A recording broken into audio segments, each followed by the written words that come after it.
मैं हूँ राजीव कुमार स्वामी और आप देख रहे हैं ज्योग्राफी चैनल। और पिछले जो वीडियो है उस वीडियो में हमने जो है भारत के पहले जो भौतिक प्रदेश है हिमालय के बारे में अपन ने चर्चा की थी। अब इस वीडियो के अंदर अपन चर्चा करेंगे दूसरे पार्ट की जो महत्वपूर्ण है वो है उत्तर का विशाल मैदान। ठीक है, तो उत्तर का जो विशाल मैदान है वो क्या है, उसकी जो स्थिति क्या है, उसकी जो भौगोलिक अवस्था है वो क्या है। ठीक है, तो इनके बारे में बात करेंगे। तो सबसे पहले अगर अपन देखें तो उत्तर का विशाल मैदान जो है वो भौगोलिक दृष्टि से इसको जो है 4 भागों में बांटा गया है।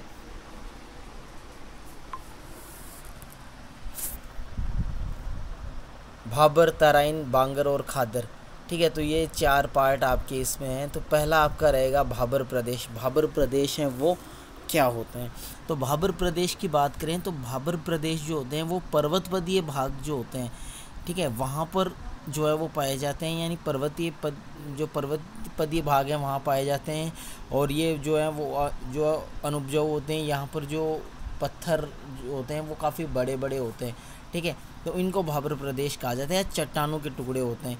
यदि हिमालय के दक्षिण में छोटे छोटे चट्टानी टुकड़ों के आवर्तित और उबड़ खाबड़ जो उपजाऊ मैदान होते हैं, जहाँ पर नदियाँ जो होती हैं वो पानी इन चट्टानों के टुकड़ों के नीचे से होकर बहता है, तो इसे क्या कहते हैं, भाबर प्रदेश कहते हैं। ठीक है, दूसरा आपका रहेगा तराइन प्रदेश। तराइन प्रदेश होता है वो एक दलदली क्षेत्र होता है, ठीक है, जो भाबर के जो है दक्षिण में होता है, जस्ट दक्षिण में होता है। तराइन जो है भाबर के बाद, जहाँ या आप ऐसे भी कह सकते हो जहाँ जो भाबर प्रदेश में जो नदियाँ भूमिगत हो जाती हैं, ठीक है, वो नदियाँ पुनः धरातल पर प्रकट हो जाती हैं और वही क्षेत्र क्या है, तराइन क्षेत्र है वो कहलाता है।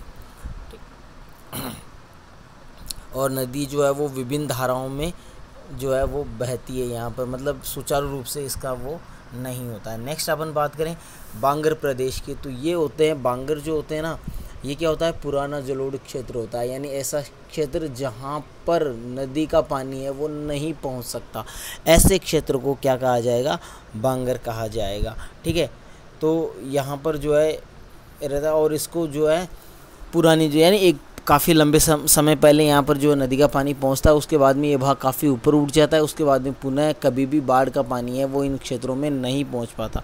ठीक है, तो तराइन ये भी आपका जो है तराइन के जस्ट जो है दक्षिण में होता है, और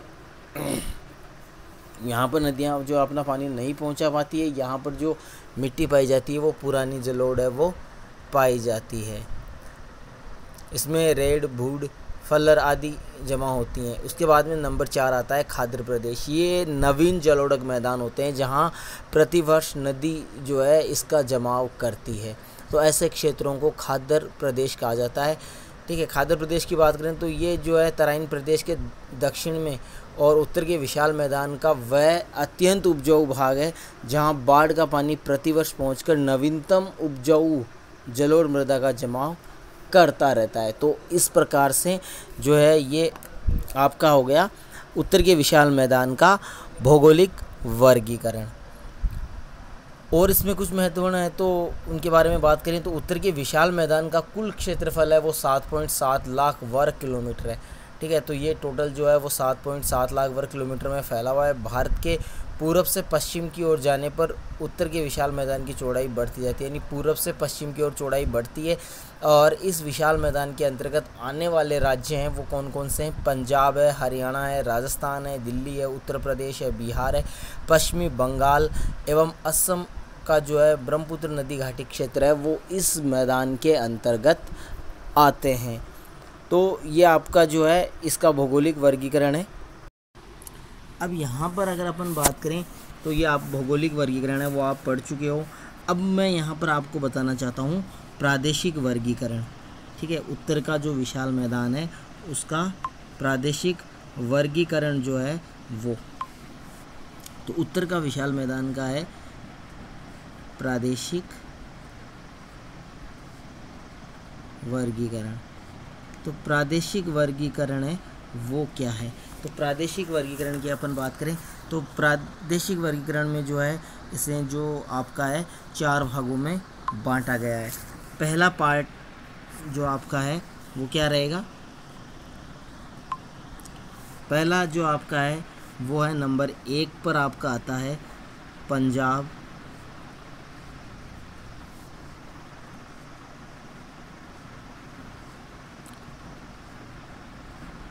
हरियाणा का मैदान। तो पहला आपका रहेगा नंबर 1 जो पार्ट है वो पंजाब और हरियाणा का मैदान है, और इस मैदान के अंदर जो है आपकी 5 नदियां हैं वो बहती हैं। 5 नदियां कौन कौन सी हैं?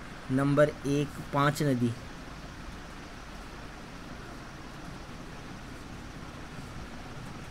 पांच नदियों की बात करें तो नंबर 1 पर है सतलज,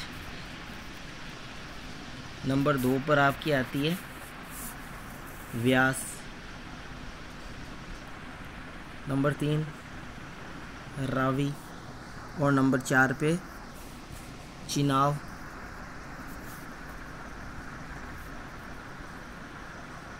और नंबर 5 पे आपकी आती है जो है झेलम नदी। ठीक है, ये पांचों नदियां जो हैं वो क्या है, आपके उत्तर का जो विशाल मैदान है जिसमें का पहला पोर्शन है आपका पंजाब हरियाणा का मैदान, तो वहाँ से होकर ये नदियां हैं वो बहती हैं, और ये जो है काफ़ी प्रमुख हैं, और इन्हीं 5 नदियों की वजह से पंजाब को पंजाब भी कहा जाता है। उसके बाद में अगर अपन बात करें तो दो नदियों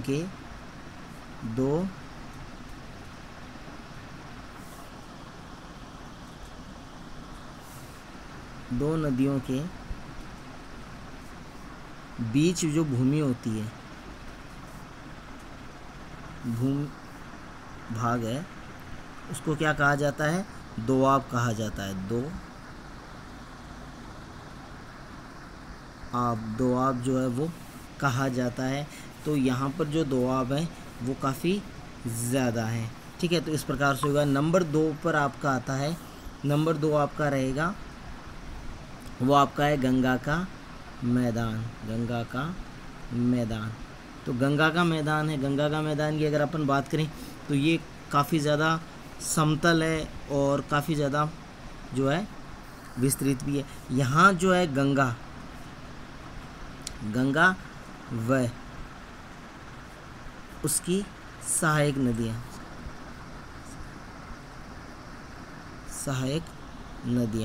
ठीक है, तो ये जो है इस मैदान के अंदर से होकर जो है बहती हैं, और इस मैदान के ऊपर जो है वो बहती हैं और इसका निर्माण करती हैं। इसका जो अगर बात करें तो उसके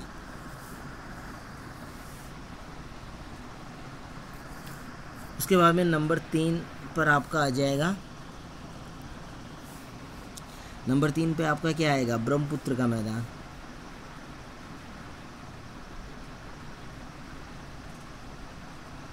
ब्रह्मपुत्र का मैदान, तो ब्रह्मपुत्र के मैदान की अगर अपन बात करें तो ब्रह्मपुत्र का जो मैदान है वो आपका असम राज्य के अंदर जो है वो आता है। ठीक है, तो ये असम राज्य के अंदर आएगा। असम में जो है इसका विस्तार है वो पाया जाता है, और ये काफ़ी संकरा है। ठीक है, इसकी जो लंबाई है वो 650 किलोमीटर है। ठीक है, लंबाई की अगर बात करें तो 650 किलोमीटर है, और अगर इसकी चौड़ाई की बात करें तो चौड़ाई जो है वो केवल 100 किलोमीटर ही है। ठीक है, तो ये काफ़ी संकरा मैदान है। ठीक है, तो ये आपको इसमें ध्यान रखना है। अगला आपका आएगा, तो अगला आपका है नंबर 4 पे गंगा